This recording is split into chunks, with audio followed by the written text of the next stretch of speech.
Lawyers for Hunter man Stephen Garland today told a Supreme Court jury the 65-year-old did not enter into an agreement with two other people to murder Stockton grandmother Stacey Klimovich. Garland is on trial, accused of being the driver who took an alleged gunman to and from the scene on the night of the shooting in June 2021. In his closing address, his barrister argued Garland didn't know of the plan, was tricked into driving the shooter, and that there wasn't enough evidence to prove that he saw the gun. The trial will continue on Monday. A Central Coast body modifier behind bars over the death of a woman following a botched procedure has had his sentence reduced. Brendan Russell was jailed for 10 years, but today had a partial win on appeal. Once referred to as a god by his clients, Brendan Russell was a body modifier with a cult following. But these days, the 42-year-old is behind bars, a convicted killer. His arrest in 2018 marking the start of his downfall, which reached its conclusion today in the Court of Criminal Appeal. In 2021, Russell was found guilty of 3 charges relating to separate procedures performed on 3 women. The first was a genital cosmetic procedure on a 29-year-old in January 2015. The second, a tummy tuck on another woman in November 2016. And the following year, a procedure to insert a snowflake under the skin, which ultimately proved fatal. Jailed for 10 years in 2022, Russell then appealed, his lawyers arguing the verdicts were unreasonable, the sentence excessive, and the genital mutilation offence should be thrown out due to a previous High Court ruling which found the charge only applied to female children during a ritualistic ceremony or procedure. Today, the Court of Criminal Appeal agreed, quashing that conviction, but Russell wasn't successful on the other 2 charges, including one of manslaughter relating to the botched snowflake procedure. Russell's lawyer also argued the woman may have died from multi-drug toxicity, but the Court of Criminal Appeal agreed with the sentencing judge that while it may have sped up her death, there was no doubt sepsis was the significant or substantial cause. Russell was resentenced to a non-parole period of 5 years and 3 months, meaning he could be released in December 2026, just over 2 years earlier than before. Tyson Cottrell, NBN News. 2 men suffered serious injuries when a car crashed into a power pole on Munnibung Road at Cardiff just before 8 a.m.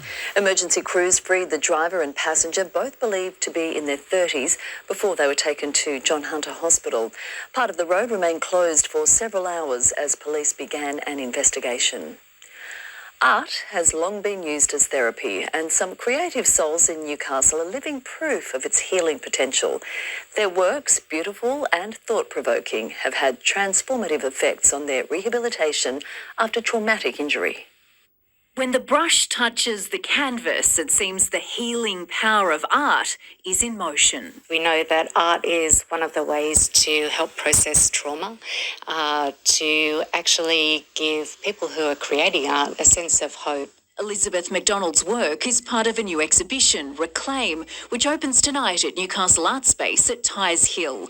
It features the creations of more than a dozen talented artists who have endured a traumatic brain or spinal cord injury. The works are amazing. I shouldn't be surprised. This is the 3rd year doing it, but every year I'm just chin on the floor. It never disappoints. It's a pleasure doing this. Gus McConnell, proof that art can improve your quality of life. I suffered a spinal cord injury about 10 years ago, and I'm in constant pain, and art seems to release whatever chemicals that put you out of pain, which is really nice. The former construction worker now using a pencil for a different reason. As opposed to drawing straight lines, now I'm putting paint brush strokes on a page. It's fun. Those behind the exhibit say creative expression engages the brain, enhances motor skills, relieves symptoms of stress and depression, and builds self-esteem. It feels amazing, so amazing.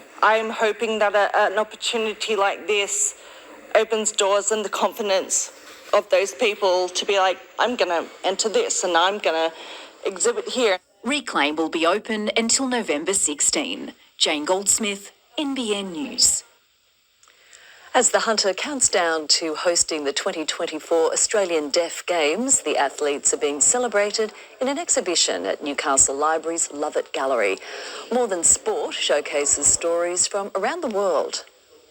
It's really a wonderful opportunity for everyone to understand the rich cultures that exist within the deaf and hard of hearing community. It's really the first major exhibition to celebrate the role of sport in the deaf community.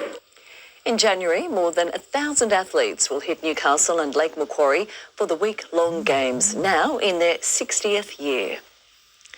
Hollywood-based actor Zach Garrett has returned home to Newcastle, taking time out from promoting his latest film to pay a trip to his old school. One of the hot topics raised by some pious pupils today, the Screen Actors Guild strike. Yes, it's about us as far as we're concerned right now, trying to shape what this landscape is, but it's much more about those coming through behind us. There's a lot of really enthusiastic kids here, and that's where it starts, is like enthusiasm and curiosity. Zach's hosting a special screening at Reading Charlestown tonight for his latest film, crime thriller Bring Him to Me, which also stars big names Sam Neill and Rachel Griffiths. Let's take a quick look at the top temperatures today across the region, ahead of rain returning for our weekend. Currumbong 24 degrees, it got warm at Cessnock up to 25.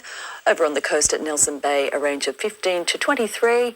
At Nobby's, 22 degrees.